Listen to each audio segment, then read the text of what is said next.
ফের বাড়তে পারে আলুর দাম। সৌজন্যে কি আলু ব্যবসায়ীদের নয়া অবস্থান, অনির্দিষ্টকালের জন্য কর্মবিরতির ডাক প্রগতিশীল আলু ব্যবসায়ী সমিতির। কথা বলবো আমাদের সঙ্গে আমাদের প্রতিনিধি তন্ময় বৈরাগী রয়েছেন। তন্ময়, এই যে অনির্দিষ্টকালের জন্য তারা কর্মবিরতির ডাক দিয়েছেন, তাদের দাবি দেওয়া কি বলছেন তারা?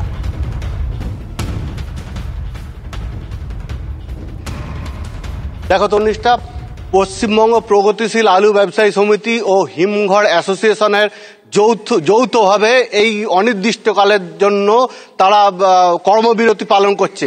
তার কারণ হচ্ছে তাদের দাবি, রাজ্য সরকার যে বর্ডারগুলো সিল করে দিয়েছে, তারা আলু অন্ধ্র, ইউপি অথবা উত্তরপ্রদেশ, উড়িষ্যা এই সমস্ত জায়গা তারা আলু রপ্তানি করতে পারছে না।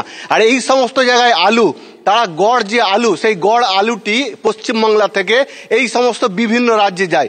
সেই আলুটি বর্ডার সিল করে দেওয়ার জন্য তারা রপ্তানি করতে না পারায় তাদের আলু মজুদ হয়ে যাচ্ছে।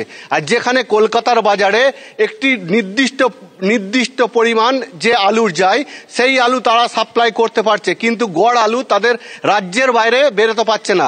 আর এই দাবি নেই সরকার যাতে পুনর্মূল্যায়ন করে, যে যাতে আলু ব্যবসায়ীরা যাতে অন্যান্য রাজ্যে আলু ব্যবসা করতে পারে, আলু সরবরাহ করতে পারে, সেই দিকটা সরকার যাতে নড়ে চড়ে বসে, সরকার যাতে সেই দিকে নজর দেয়, সরকার সেই দাবি জানাচ্ছেন তারা। অবশ্যই আমাদের সেদিকে নজর থাকবে।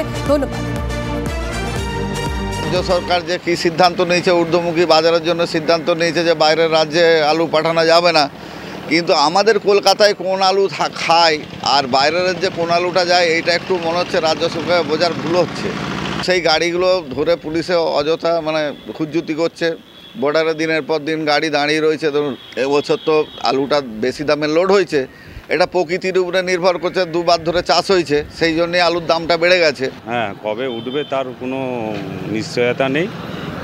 আর সহযোগিতার হাত বাড়িয়ে দিলে আমরাও বনটা তুলে নেওয়ার করব।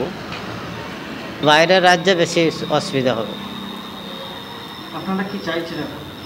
এই তো কালকে পয়সা হয়ে গেলে, সোমবারে পয়সা হলে মঙ্গলবার থেকে আমার চালু হয়ে যাবে। আলু জিনিস তো সবারই তো এতে দাম থাকলেই ক্ষতি হবে, সবারই তো টাকা পয়সা জাম হয়ে থাকবে। আমাদেরও হাতে কি বন্ড টন পেপার আলুর বন্ড সব কেনা আছে তো বেশি দামে।